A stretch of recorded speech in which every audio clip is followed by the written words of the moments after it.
Kasi tuwang-tuwa sa akin si Mother Really. Kasi isa nga ako sa mga artista na nagsumubok sa negosyo at nakita niya naman na tinututukan ko talaga. So tinawag niya ako, Joel, alika, may tuturo ako sa iyo. Dahil sa mga Chinese community which is very good sa negosyo, sabi niya, ang trust, ang tiwala, ang trust is money. Never break that trust. Once sinira mong tiwala sa tao, hindi ka na makakaulit.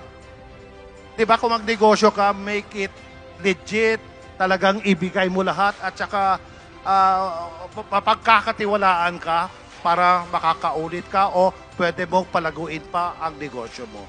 So the very important lesson na hanggang ngayon dinadala ko yun.